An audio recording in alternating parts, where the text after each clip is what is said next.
Attamoltan kabajamtoota daawwattoota keenya Oromiyaa News Network irraa oduun isinitti himaa oduu waliin an badhaatu taakkalaati.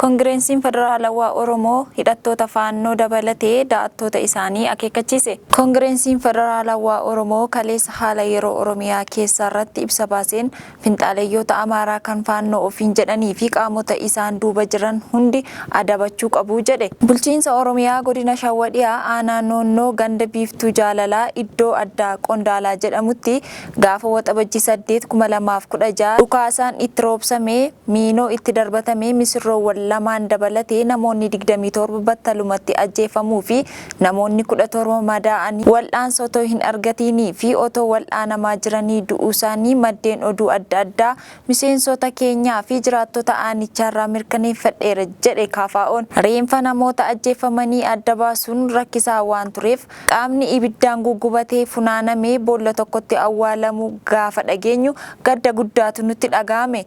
Qaamonni haleellaa kana raawwatan yeroo nagaa uummata Oromootti baqatanii jiraachaa kan turan har'a finxaaleeyyii hidhattoota faannoo ta'uu isaanii yommuu dhageenyu immoo gaddi keenya dachaa ta'a.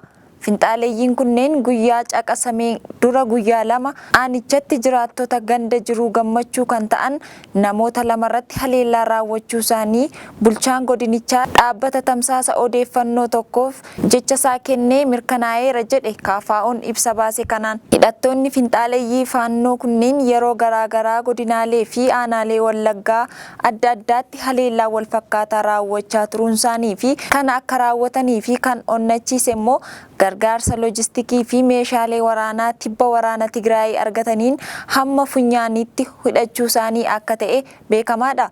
Finxaaleeyyii fi da'attoonni isaanii gareen qabeenyaan ijaaramanis Oromiyaa iddoowwan garaagaraatti lammiilee nagaa ajjeesanii humnoota garaagaraa irratti haqachuun holola sobaa Amaaronni Oromiyaa keessa jiraatan eenyummaa isaaniitiin adamsamaa jiru jedhu miidhagfachuuf miidiyaaleedhaan hafarsaa turuu isaanii ni beekama. Kanaan olitti immoo itti gaafatamaasaa bu'uura kan ta'e nageenya lammiilee eegsisuu mootummaan hin dandeenye dhalattoonni saba Amaaraa Oromiyaa keessatti haleelamaa jiru holola jedhuun sababa of eeggachuu qabu jedhuun waggoota darban keessa aangaa'ota mootummaa olaanoo dabalatee hidhachiifamuu qabu jedhamaa turuun ni beekama. Finxaaleeyyiin hidhattoota faannoo fi da'attoonni isaanii akkasumas deeggartoonni isaanii muraasni gochi suukkanneessaan aanaa Noonnootti raawwatan bu'aa waliigalaa gochaalee kanaa ta'uu hubachuun barbaachisaadha. Gochichi fira dhiyoo fi warra ollaa hin taanerraa kan hafe keessummoonni affeeraman biroon gara qe'ee sanatti eega deebi'anii booda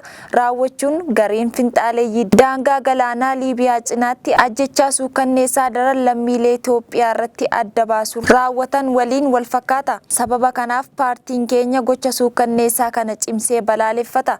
Kutaaleen biyyattii kamiyyuu caalaa dhalattoonni Amaaraa lakkoofsaan hedduu ta'an Oromiyaa keessatti wal makanii jiraachaa akka jiran beekamaadha. Paartiin keenya lammiileen kunneen akkuma jiraatan kamiyyuu nageenya isaanii eegamee qabeenyi isaanii kabajamee mirgi jiraachuu isaanii akka eegamuuf cimsee amanaa jedheera. Haleellaan suukkanneessaa akka Noonnoo kun humnootaan maqaan isaanii socho'anii yommuu raawwatu uummanni bal'aa Amaaraa fi paartiileen maqaa isaaniin ijaaraman ifaan ifatti gocha badaa akkasii balaaleffachuun isaan irraa eegama jechuun ibsa isaa keessatti beeksiseera KFO'n. Duraan itti aanaa ministeera nageenyaa kan turan obbo Taayyee Danda'aan abukaatoowwan kiyyarra doorsisni gahaa jira jechuun mana murtiitti iyyatan. Itti aanaa ministeera nageenyaa duraanii fi miseensa mana caffee Oromiyaa obbo Taayyee Danda'aa kaleessa waxabajjii 25/2024 oolee irratti abukaatoowwan isaanii malee qophaa dhaddacharra turan. Sababiin isaan abukaatoo malee dhaabbataniif 5 isaanii irratti doorsisnii fi sodaachisuun lubbuu isaanii fi kan maatii isaanii waan ga'eef dhaddacharraa hafuuf akka dirqaban obbo Taayyeen kaleessuma mana murtii olaanaa federaalaa dhaddacha Lidetaatti himataniiru. Qaamonni nageenyaa abukaatota isaanii lamaan irratti bilbilaan akka doorsisan natti himaniiru kan jedhan obbo Taayyeen abukaatonni isaanii 3 ammoo kanuma sodaatanii akka hafanidha kan ibsatan. Kan kana taasisan ammoo abbaan alangaa fi namoota isaaniitu bilbila hin beekamneen bilbileeniitudha jechuun kan dhaddacha irratti himatan obbo Taayyeen Kanaaf manni murtii doorsisaa fi sodaachisuu abukaatoowwan kiyyarra gahaa jiru naaf haa dhaabsisu jechuun iyyataniiru. Kaleessa Maqaleetti hiriirri nagaa bahameera. Pirezidaantii fi itti aanaan pirezidaantii mana murtii olaanaa Tigraay xalayaa aangoo gadhiisuu galfataniiru. Pirezidaantii fi itti aanaa pirezidaantii mana murtii olaanaa Tigraay xalayaa aangoo gadhiisuu bulchiinsa yeroo naannichaatti galfachuun dhagahameera. Sababa aangoo gadhiisuu barbaadaniif naannichatti kallattiiwwan sirna haqaa fi seera itti jijjiiramaa fiduuf karoorfamee ture hojiitti hiikuuf karaan itti raawwannu waan argachuu hin dandeenyeefidha kan gadhiisuu filannee jedhaniiru. Xalayaa aangoo gadhiisuu pirezidaantii mana murtii waliigalaa Tsaggaayee Birhaanee Gabretakilee fi itti aanaan isaanii Gabra Amlaak Yaabaayoo hojii dhaabuuf galchan sanarratti bulchiinsi obbo Geetaachoo Raddaa waan jedhe haga ammaatti hin dhaga'amne jechuun Teekvaatu gabaase. Oduu wal fakkaatuun sababa wal waraansa tureen lammiileen naannichaa kan qe'ee fi qabeenya isaanii irraa buqqa'an mootummaan bakkatti akka isaan deebisuuf kaleessa hiriira ba'anii gaafataa oolaniiru. Magaalaa Maqalee keessatti hiriira ba'ameen mootummaan akkuma waadaa seene sana waxabajji 30 dura gara qe'ee keenyaatti nu haa deebisu jechuun gaafataniiru. Inni duraan diinaan gudeedamaa, saamamaa, ajjeefamaa fi hiraaraa kan ture hanqate ammas wayita ilmaan keenyatu nu bulcha jedhamutti namoota keenya ukkaanfamuu, ajjeefamuu fi rakkachuun nurraa hin dhaabbanne jechuun sagalee dhageessisaa turaniiru. Hiriira sanarratti kan argaman qondaalonni mootummaa gaaffii fi komee keessan waan haqaati erga jedhaniin booda mootummaan irratti akka hojjetaa jirudha kan deebisaniif. Hiriirri magaalaa Maqalee kaleessaa sun karaa nagaa bahamee nagaan xumuramee ture jedhameera. Naannoo Amaaraa keessatti weerara dhibee garaa kaasaatiin namoonni 5 du'anii 500 kan caalan ammoo dhukkubsataniiru. Dhibeen garaa kaasaa naannicha keessaa godinoota adda addaa keessatti bifa weeraraan ka'eera.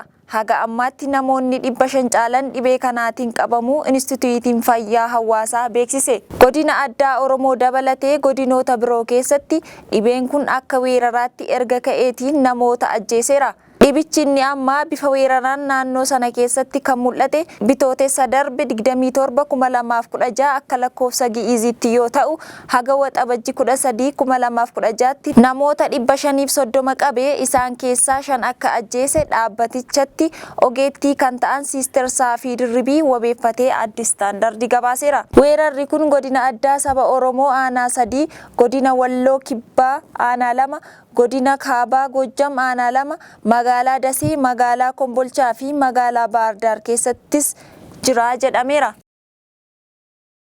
Hiriira mormii dargaggoonni Keeniyaa taasisaa jiran irratti obboleettiin Baaraak Obaamaa miidhamuun dhagahameera.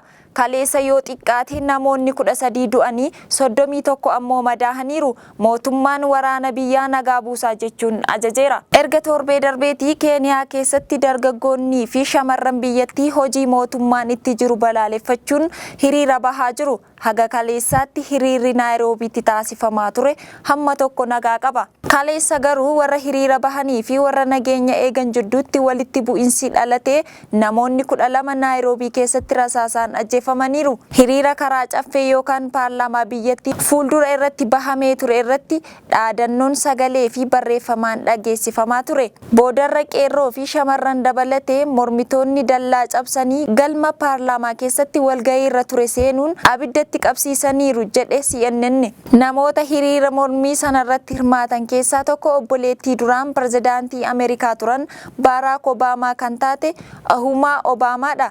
Ishee dabalatee namoonni kaanis aara nama boossisuun miidhamaniiru jedha CNN. Maaliif akka achi deemte gaafatamnaan gaaffiin uummanni keenya qabatee itti jiru dhaabbadhee ilaaluu waan hin dandeenyeef hiriira sanarratti hirmaadhe jechuun deebiste. Waajjira Baaraak Obaamaa dhimma haleelamuu obboleettii isaaniif waan amma Keeniyaa keessatti ta'aa jiru irratti ammaaf dubbachuu akka hin barbaanne beeksiseera. Mootummaan pirezidaantii Wiiliyaam Ruuto liqaa biyyarra jiru deebisuuf diinagdee fooyyessuuf oola kan jedhe wixinee seera qaraxa adda addaa qopheessee caffeetti dhiyeessee raggaasisaa jira. Bara baajataa 2024 fi 25 keessa taaksiirraa doolaara biiliyoona 2.7 uummatarraa walitti qabachuuf karoorri qabameera. Wixineen seeraa kan gatii sukkaaraa, zayitii, daabboo, kuduraa fi fuduraa, fooxaa, daayipperii irratti akka dabalamuuf kaleessa ragga'e.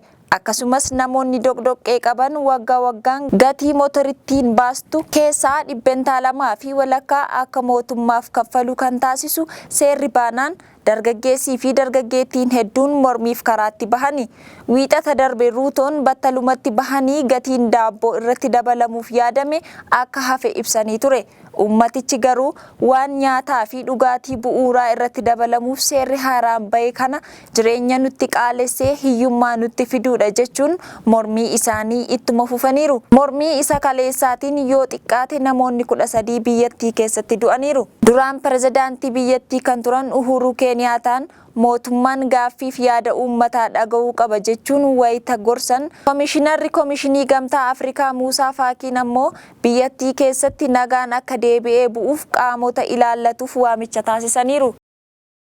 Manni murtii akka addunyaa ministeerri waraanaa Raashiyaa akka qabamuuf ajaja kenne. Manni murtii akka addunyaa ICC jedhamuun beekamuu fi biyya Niizerlaanditti magaalaa Zehee keessa mandheeffatee hooggantoonni waraana Raashiyaa qabamanii akka seeratti dhiyaataniif ajaja kenneera. Ministeera ittisa Raashiyaa kan ture Sergey Voynigii fi itimaajoor shuumii waraana biyyattii Jeneraal Vaalerii Geeraazimoof akka qabamanii mana murtiitti dhiyaataniif warra ajajni irratti kennamedha. Sababiin isaa immoo lamaan isaanii lola 2022 keessa Yuukireen weeraruun Raashiyaa eegaltee haga ammaallee hin dhaamne sana keessaa yakka waraana raawwachuun akka shakkaman manni murtichaa beeksiseera. Kanaaf lamaan isaanii iyyuu qabamanii haa dhiyaatan jechuun ajajni darbeera. Sergey Voyniguun ministeerummaa irraa kaasamee amma barreessaa mana maree nageenyaa biyyattii ta'ee hojjetaa jira.